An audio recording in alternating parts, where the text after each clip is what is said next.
Here we go. Let's say hello. And put a stone on the board. Turn on the coordinates. Check the game info. 6.5 points coming. Okay, we got an even game here. I'm going to try and play some kind of framework game if I can, like a Kobayashi. This is out of style at the moment, but I think I'm doing that on the wrong side. Yeah, I should have put my stone somewhere else if I was going to do that. So we have a random opening. Let's enclose the unbalanced corner. Let's just fall back on the regular rules, the normal rules. Okay. I'm not going to pincer here. I mean, you could pincer and try and claim this whole area, but that seems overly ambitious to me. I'm just going to back off here and let him take a 2-space extension if he wants. And then I'll try and bump against it on this side. Now I'll secure my corner. I won't respond to that. I'll take the extension away from him since he didn't play it. And then he can have more of the corner by curling around here, which he does. So he's got 3 corners. I mean, well, not really, because I could still play the 3-3 here. But is that what I want to do? Could approach over here, try and undercut this group and see how he defends. All the while I'm thinking about how to approach this corner here. So he doesn't defend, he attacks instead. Okay, there's no real threat to connect up to this side.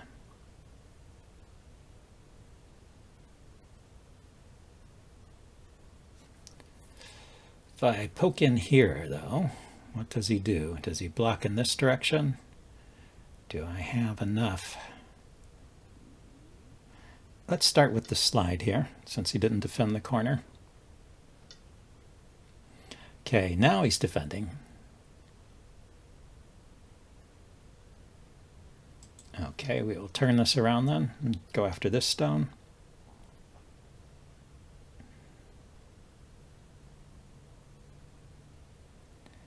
Let's start by approaching his corner. So the approach on this side helps put pressure on this stone. Yeah, so he's going to connect up underneath. Let's attach on top.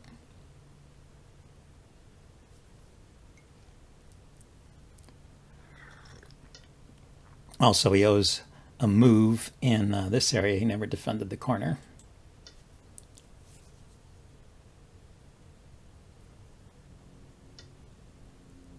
And yeah, I'm going to be solid here.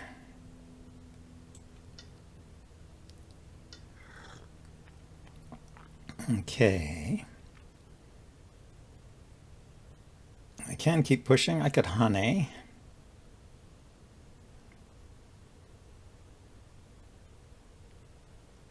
Yeah, let's hane rather than pushing. I could also maybe have jumped out on the other side. Okay, so let's go into the corner then. He wants to take this area. We will get what we can out of the corner in compensation.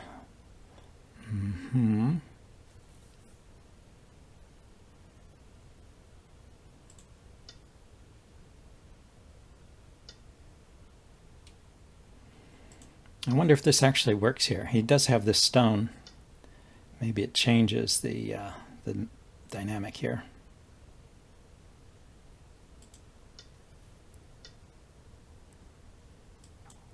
The ladder goes to me.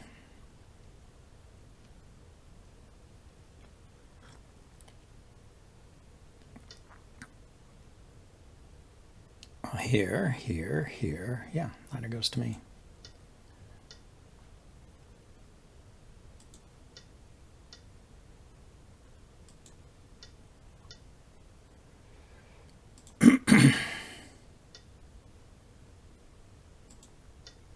Kind of funny that he should be playing all of this. He left himself all kinds of weird cutting points there. So I can just connect here. He's still got, there's still all these double Ataris here. Where's a good one? I mean, you can't fix them all, so I could just connect. But here, let's go ahead and... Oh, no, let's connect here. I was deciding that he might just give up a stone over here and then cut me here. Okay, so I just wanted to live in the corner there.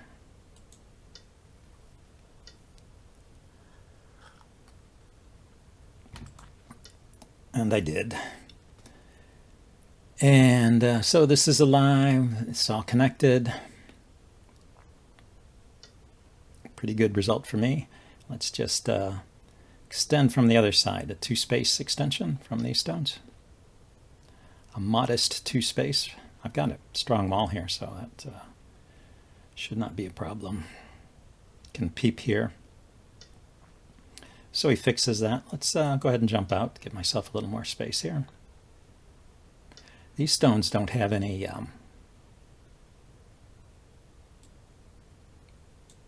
these stones here don't seem to have good prospects.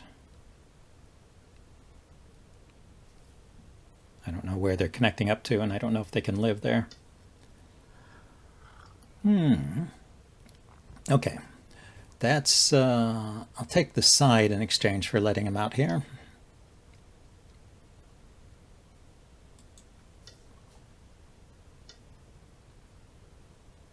So I'm just going to connect here. He can descend. I'll have 1, 2, 3, 4 liberties. I'll have 1, 2, 3, 4, and that'll be my turn. Yeah, let's just connect. Okay, that wasn't his idea. Okay, let's take this stone before it becomes trouble. And then let's jump out from here. So let's surround these stones here.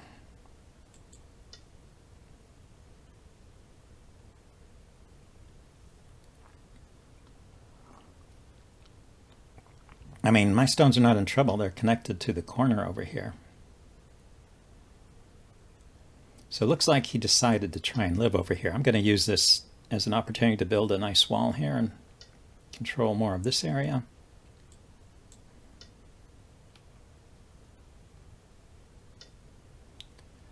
So he's got to respond here. I've left a bunch of cutting points behind, though.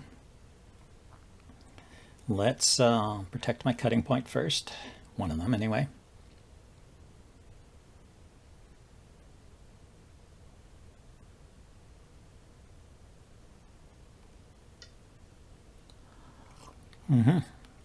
So he's got one eye. We could take away the shape point here. He can Atari here. He could play here. That way he can't Atari. And I don't think he has room for a second eye there.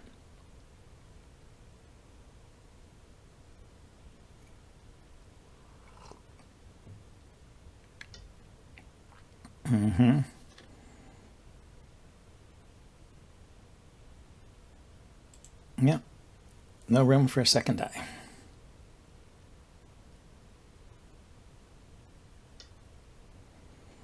Okay, so now he's going to try and break out with the Ataris here.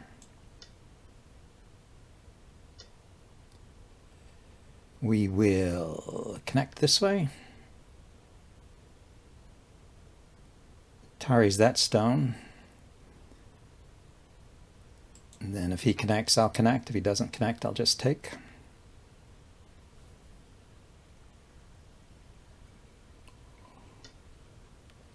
So he connected. I will connect. There's a cut here, but the ladder goes to me. I will take. It's not a ko. Oh, this one is a ko, but I mean it's not a particularly good ko.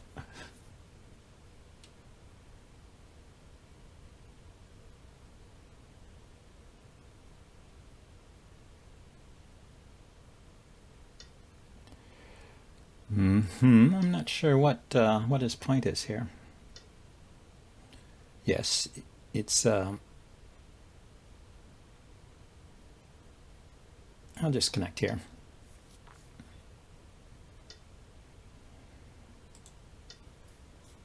Still no I there.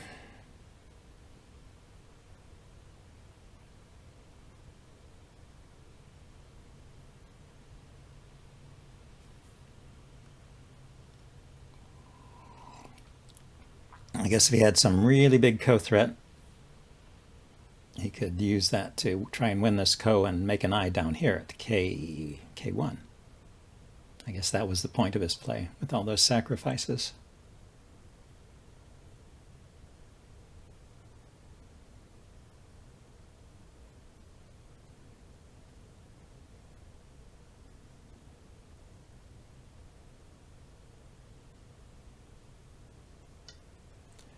So yeah, let's just fill in solid here.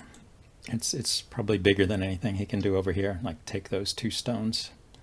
Let's jump out here. Don't want to let him turn this into territory. Yeah, and he can have those 2 stones, like I said. And can he live with those? He can live with those stones. What the heck? I'm feeling generous today. Okay, he's going to surround these, but they're alive. Connected to the corner. That's still in the ladder. This is still dead. I should just I should solidify the side over here.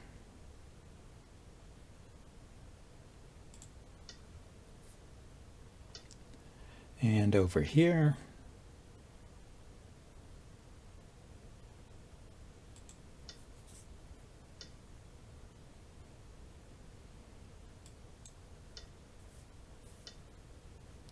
I will stay connected. I will stay connected. You know, I almost overlooked that I needed to connect there. But he filled in the last liberty and I had time to connect.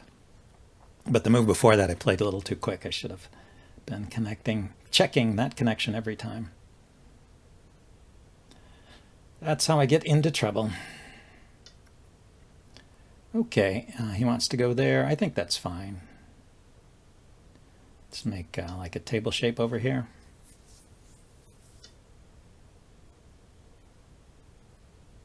Just connect up over here. And keep this side here. So what to do? End game?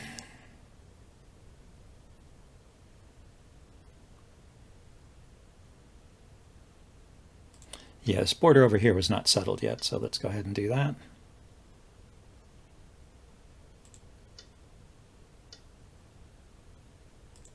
I'm giving him stuff that probably I didn't have to, but oh, he wants to fight over here. Okay.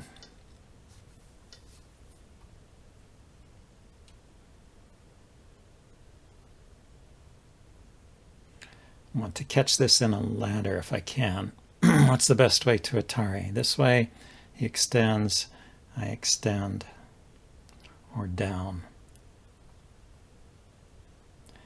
Actually, if I just descend here and keep my corner solid, and connect up over here, he loses this stone.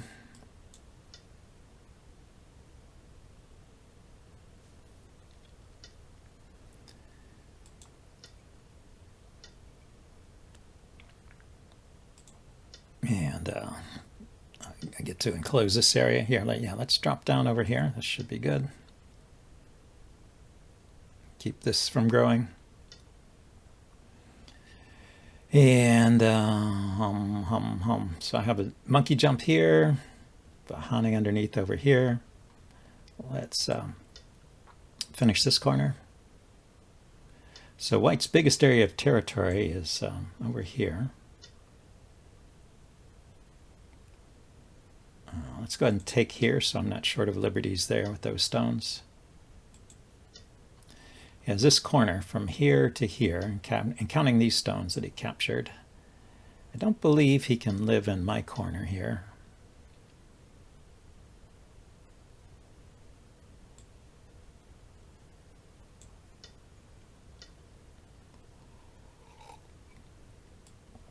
Well, let's see what his idea is here.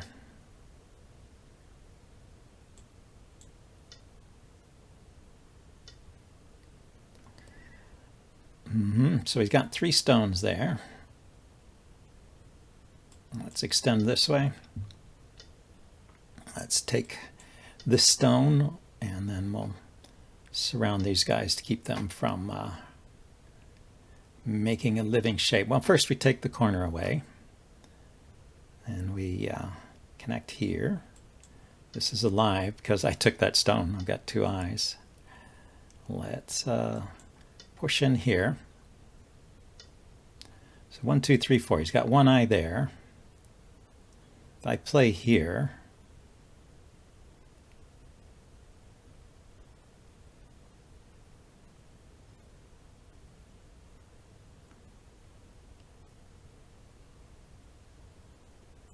take away this shape point. I mean, how does he make an eye here? Maybe I play here.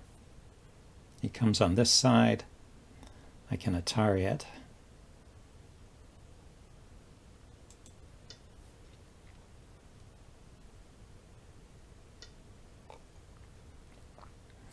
Okay, so he goes there. Maybe he'll find a way to live here, huh? Could play here. He connects.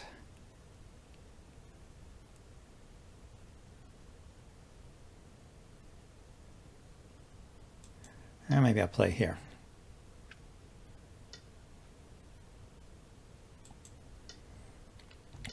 See how far we get. So can connect here.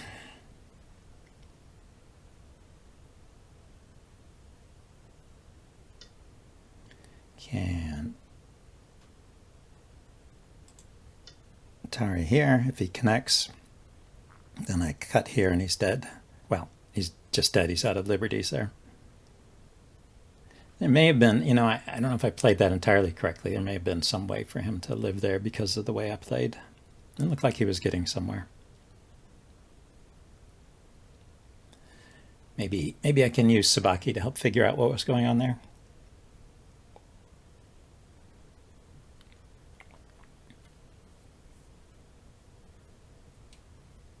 But yeah, when he loses this group, he can connect these 2 stones up to this side. But I can take this group, and he still just has 1 eye there.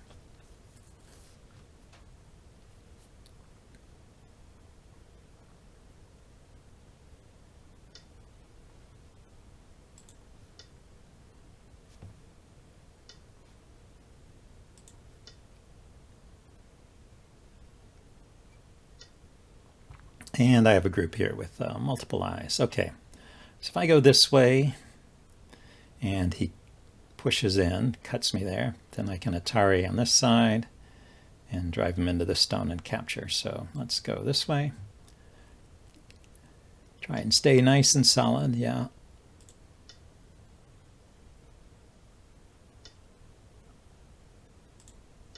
I missed the fact that I was going to be an Atari there. But fortunately for me, the ladder still works.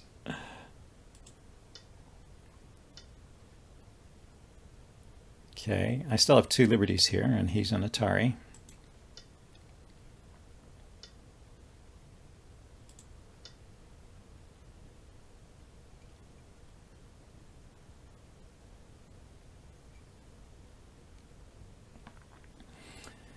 Yep, I guess he just wants to try all these things.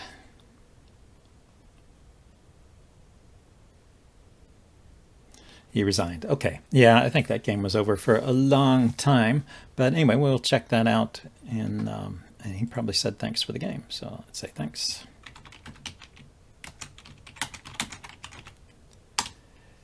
And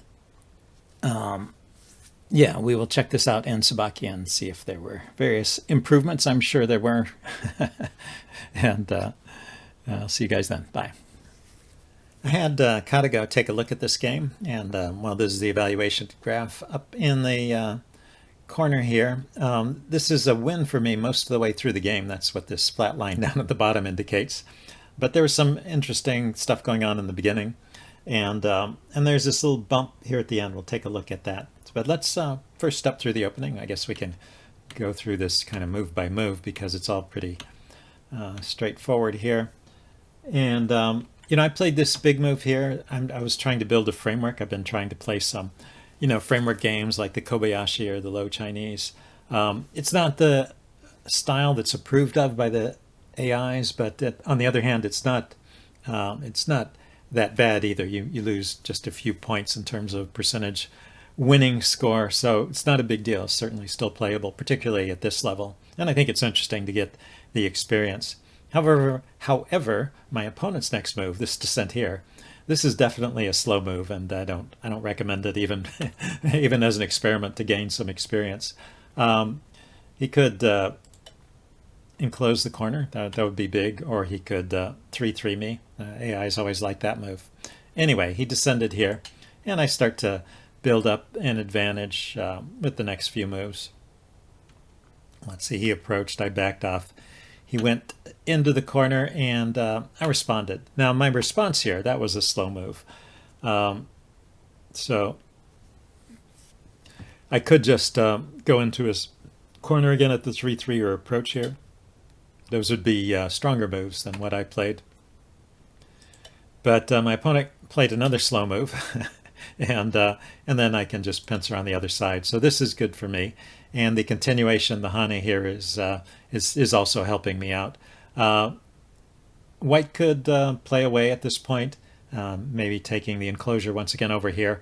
Or if White wanted to play locally, the AI is recommending playing a move like this and preparing to jump out to 0-5.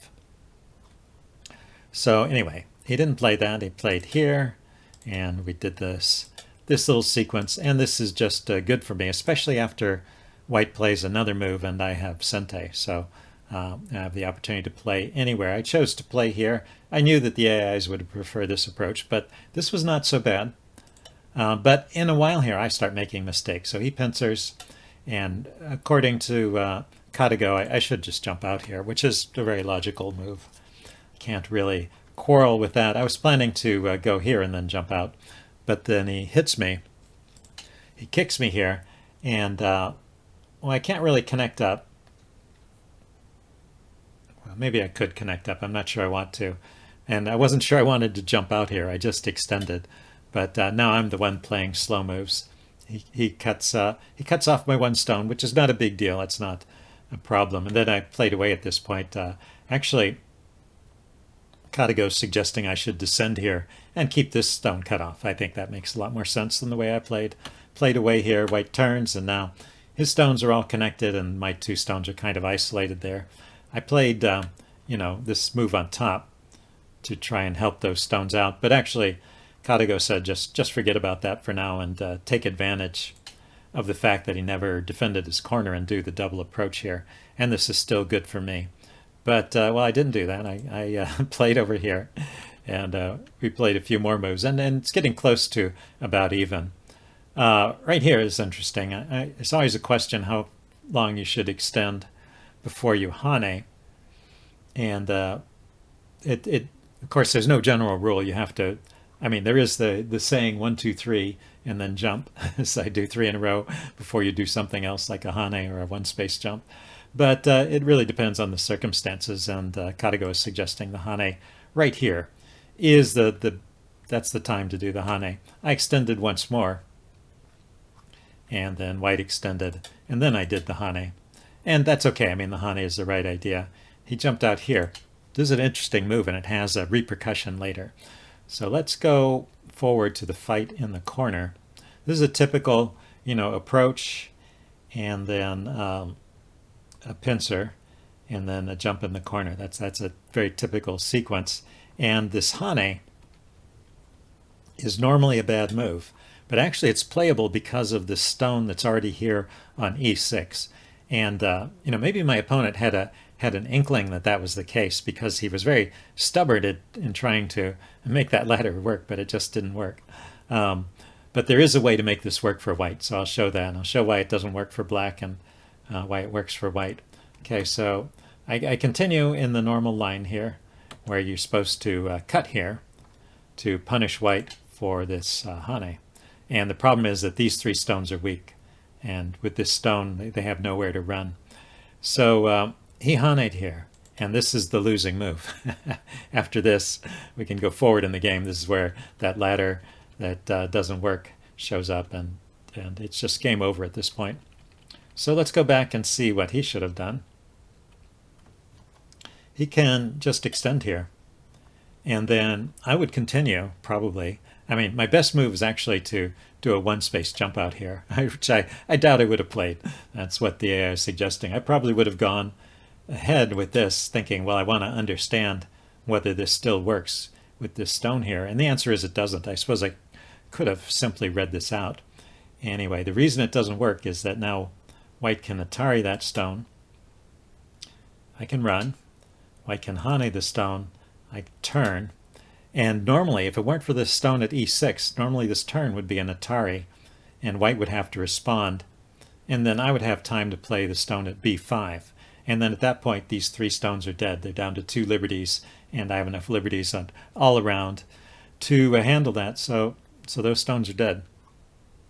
But in this case, it's white's turn. This stone is not an Atari, and he has time to play this move, which is a net. And these 3 stones are dead. Now my 3 stones are dead, and white's 3 stones live. The best I can do is some kind of squeeze here. But, I lose my stones, and I don't get that much in compensation here. This is not very big. It would have been a disaster for me. This would have changed the tide of the game if we had gone in that direction. So fortunately for me, he played the Atari here. And then it's just a dead game at this point. He could have resigned with a clear conscience at this point, but he played on, and I did make a mistake later, so he did have a chance to kind of get back in the game. It was just a little blip here, so I was still winning, even if I blundered here. But it's only because I have such a huge lead at this point. I mean, another group died. The Katago is giving me about an 80-point lead at this point, but that can get reversed, and we'll see how. And it has to do with this invasion at the top. White had played inside, and there wasn't enough room to live here, and I was pretty sure that was the case. And so it's just a question of what's the most effective way to kill this group. And Katago was recommending this move. And I was a little worried about this. I thought maybe he could get an eye here. I was thinking I would have to jump in here and he could block. But actually I was wrong. You don't jump in, you just Hane. And these 3 stones don't make an eye. It's a false eye there.